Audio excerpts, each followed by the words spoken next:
Good morning, everybody. Hey, welcome to Monday. It is August 7th. Hope you guys had a great weekend.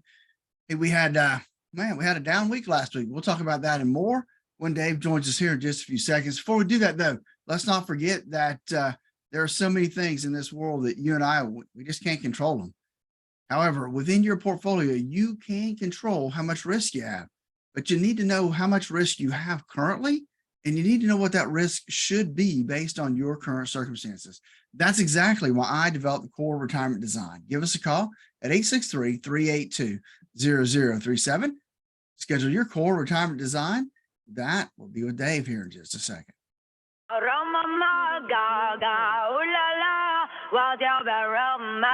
FM, Lady Gaga there. Morning, Dave here. We're at 8:39 now, 21 before 9. Time to check in on your money and see what Wall Street's doing for you this week. We had a rotten week last week. Let's see if we can fix it, shall we? Downtown Sebring we go to Statler Financial Services' very own Phillip Statler, who's on the line. Phillip, good morning. I hope you had a good weekend. Hey, good morning, Dave. We did have a great weekend, and man, you're right. Last week, not a stellar week when we talk about the markets. Yeah, offhand, I'd rather not go through that too many more times. To set the table, Friday was another down day on all the major indexes. Dow was down by 150 points. Standard & Poor's down by about 24. NASDAQ was down by 50, and the Russell 2000 lost about 4. All of them were at least 0.2% down, and the S&P 500, the one that's supposed to be stable, was down a full 0.5%. That totals up to like a 2% drop last week alone. What the heck happened to the bull market anyway? Yeah, it's kind of a week of reprieve, right? We got the Dow actually ended up, it was kind of the best performer last week. It was only down 1.2%. The S&P 500 down 2.2, the NASDAQ 100 down 2 3/4. So, it was not a good week when it comes to the markets as a whole. Hey, we've got some green ink this morning. I'm glad to see that. What do you suppose did it last week? Was it the employment picture that we had? Because the employment market is still hot. That's a harbinger of another interest rate increase in the Feds. Or are we finally reacting to the absolute numbers on the P&Ls that we're getting on the quarterly reports? I think that it may be a combination of those things. But I think if you look at the year-over-year numbers, I think that may be a bigger thing than anybody really realizes. I was reading an article, that the expectation is based on where we are that, a lot of people are waiting for that 5% pullback to get into the market. They think it's just a little hot. And so that could have been driving things last week. That could make some sense. You did some breakouts that was kind of interesting, talking about that 5% pullback. I've been blowing the horn about how I've been concerned about the price-earnings ratio on the major indexes, and you broke some stuff out of the S&P that kind of puts my mind a little bit more at ease. Once you pull those high-flying tech stocks out, really, we're not overpriced, are we? It's not, and it's one of those things you read an article and then you can't find it to bring up the exact details. But in essence, it was saying that if you take out those 7 high-flying stocks, Microsoft, Apple, Google, Microsoft, that group of stocks, then the forward-looking PEs ratios between now and second quarter next year aren't that bad. They're actually in line with the averages that we've seen historically for the forward-looking PE ratio. So I found that a little bit encouraging after, last week, you're really, making me start thinking about the PE ratios. And so I think that that's interesting. And then if you break it down even further into certain sectors or certain industries, obviously tech is always a high PE, and it still is. It's actually over its average.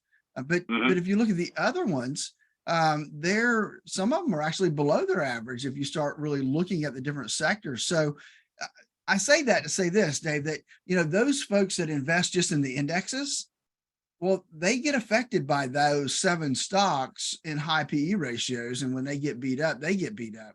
But if you look more into and are stock picking, then you can stay away from some of those things and find those little niches where there's still some gains to be had.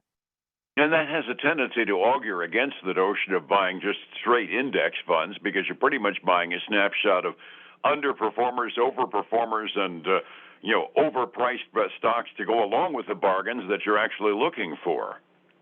That's right. And so that's and I understand if that you're doing it yourself and hey, that index, that's the simplest way to do it. But there are, alternatives to that. And so there's things there that make it so that even in a market like this, you can find little sectors that may be situated to kind of outperform the market as a whole. And if the companies do what they say they're going to do, that forward-looking PE gives me a little bit more of a case of the calms as far as the future is concerned, because I'm still kind of calling for the notion that I would think a plateau would be a pretty good idea after a pretty good run-up over the last few months. It's going to be a quiet morning. Our usual very, very few government data dump numbers coming out at all. Sometime around 10 o'clock, we'll get the consumer credit numbers, which not expected to be good. They're expecting our credit card balances to go up by $14 billion, I think the number I've got in, and that kind of caps off a pretty stiff upward trend for the last couple of years, doesn't it? It does. And that number doesn't actually come out until 3 o'clock today. And 3 o'clock, okay. Yep. So my number is it was 7.38% or $7.38 billion last month. And they expect it to be a little over 11 billion this month. Good Lord. Yeah, we're burning the plastic more than we should, but that kind of matches up with what we get whenever we get the numbers on consumer spending and consumer income. Spending always seems to, for the last few months, always been going up faster than the income has, and they're getting the money someplace, and a lot of it is evidently going on plastic. That's right. And we're seeing more and more of that. And I mean, I guess maybe some little good news is there's more and more analysts are coming out and saying that they think that we're going to have a soft landing. Bank of America came out, their analysts thinking that now they're thinking that we're going to have a soft landing as well. So there's some chinks that look kind of nice in the armor. Absolutely. The only bump that I see in the road, if they don't, number one, screw up the interest rate and overreact on the Fed, is come October, it needs to always be thrown out that this is the time in October that student loan repayments have to start up again. And I don't know how many, I don't know many people that are carrying heavy student loan balances because I'm old, but there's a lot of millions of dollars that are going to start getting funneled out of the economy if people actually pay those student loan payments starting in October. And that's going to kind of have the effect of an interest rate bump right there in terms of tightening up the money supply. Yeah, it will, because that's going to be an outflow that cannot be used to buy new goods. So it will definitely have an effect. And it does affect the young end of the marketplace where a lot of the consumer, well, I won't say excess, but a lot of the heavy consumer activity does take place too.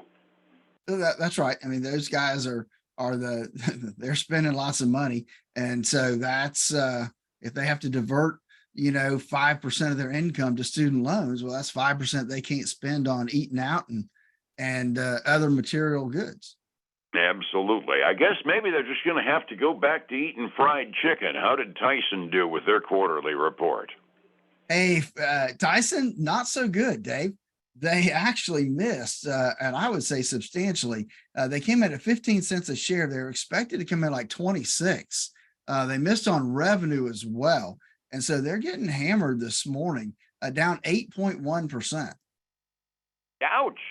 Yeah. That's my favorite microwave food. They're Southern fried chicken tenderloins.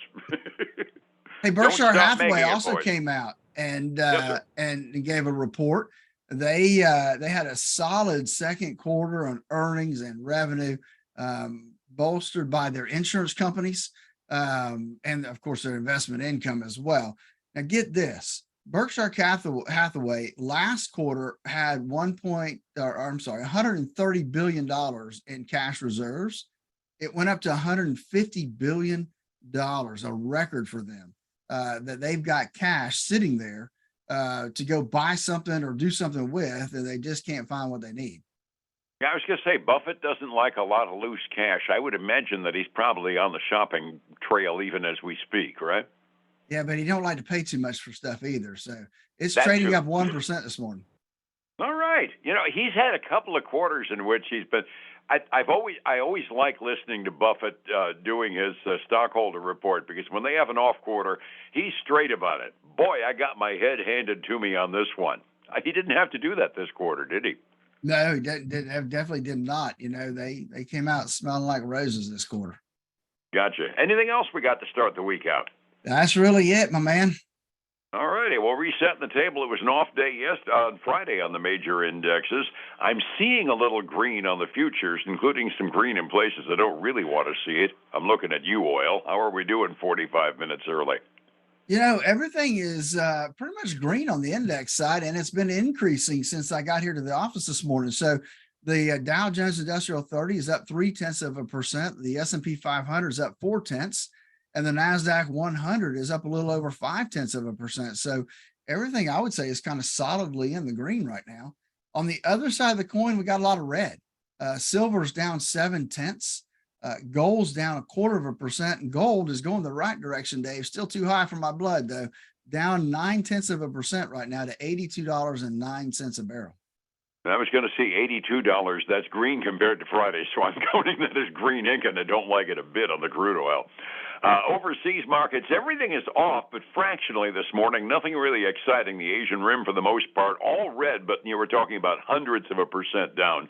Europe is a little less flat than that, but still the biggest mover is the United Kingdom, and they're only off by 0.33%. So it's a quiet day overseas as well. Quiet is good because it means a little bit more predictability, but at the same time, if you want growth in your retirement fund, you probably need advice to make sure that growth keeps going. How do I find you to find that growth, Phillip? They can give us a call at 863-382-0037 to schedule their core retirement design, where we'll help them design that retirement they always dreamed of. And then join us this weekend for the Statler Financial Radio Show, 6 a.m. and noon on Saturday, 10 a.m. Sunday morning on Highlands News Talk 730, 95.3. And then listen to us again tomorrow morning here, same time on Light FM. Phillip, you have a good day. We'll see you then, all right? All right, you too, Dave. Thank you. It's 105.7 Light FM and Statler Financial Services, Phillip Statler. You can't see it. Hey, folks, again, I want to thank you for joining us today. I hope you have a great day. Look forward to speaking to you again tomorrow. Take care.